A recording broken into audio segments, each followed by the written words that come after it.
Welcome to H360 Health Talk. I'm here today with Mike Lloyd. Mike is living with a condition called granular mitosis with polyangiitis. It's a condition that affects the immune system in the body, but with early detection, there's treatment. Mike, welcome to H360 Health Talk. Thank you. So let's talk about your condition. It's granular mitosis polyangiitis. Tell me what that condition is. Well, the actual name is granulomatosis, and it is an autoimmune disease that affects many parts of the body through the blood system. And so, how are patients initially detected with this condition? Well, in my case, I was misinformed through the VA that I had a sinusitis problem, which led to me to go to the VA hospital emergency room one evening through problems I was having with breathing, with my vascular system was very weak, so they diagnosed me with anemia. Of course, I was dehydrated. Just so many different symptoms that I was not able to function properly. And so, how old were you when you were first diagnosed? 54. 54.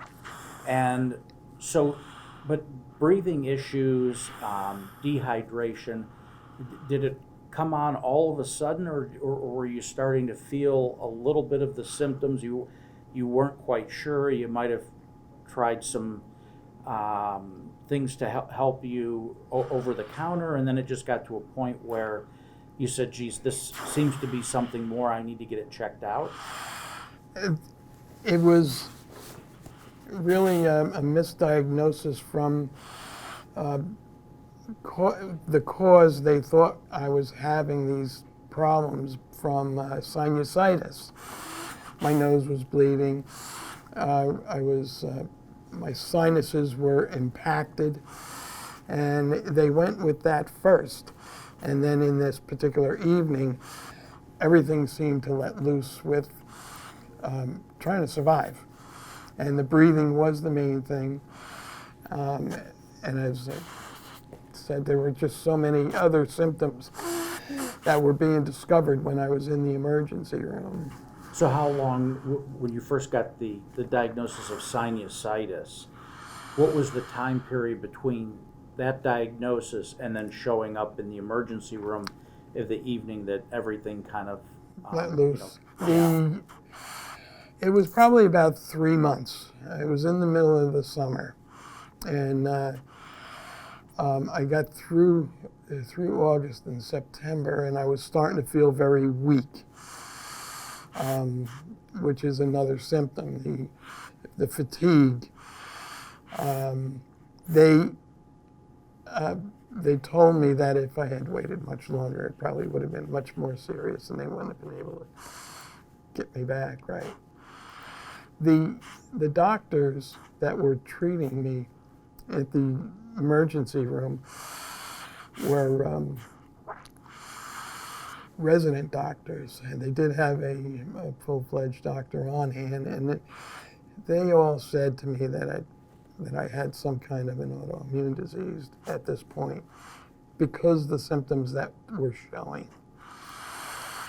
The main thing was my breathing and my fatigue. Now, had any of these doctors ever seen GPA before?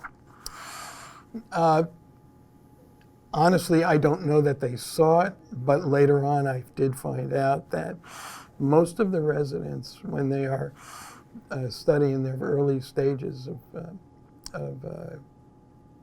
doctorhood, they learned about these very rare diseases, and mine was one of them. And the one particular doctor said to me that I was a classic Wegener's patient, as we called it at the day, Wegener's granulomatosis. He had spotted many things in my nose, in my eyes, in my mouth, the breathing process that led him to that conclusion. So if you think back to the diagnosis, what were the procedures that they put you through to eventually come up with this particular diagnosis? Was it an MRI? Was it extensive blood work?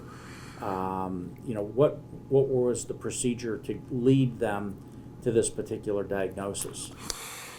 There were, I'm going to say, at least 5 different groups of doctors that came in to see me, and they were blood doctors. The pulmonary, renal, infectious disease, ENTs, they all took their time with me individually, and they had their student doctors with them.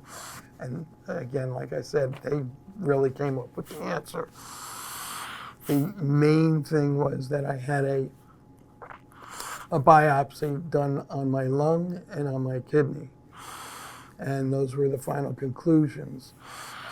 The time period while I was in the hospital was probably about 10 days at the point when they had discovered the disease. And then it was after that they had to determine what to do, where to go with it. So you said they biopsied the lung and biopsied The kidney. Right. And so during the course of chemo, were they trying to, well, did they find more wrong in the kidney or the lung at this point? I really don't know that answer, but the way that I felt it was because the renal doctor took charge of the case. Okay. Yeah. So I believe that it probably was the kidney. I was just baffled with everything that was going on with me. Well, Mike, thanks so much for joining us today. Your journey is incredible. I want to thank you for joining me. I'd also like to thank you for your military service and being a veteran of our armed forces. And I wish you all the best in your journey. Thank you. Thank you so much.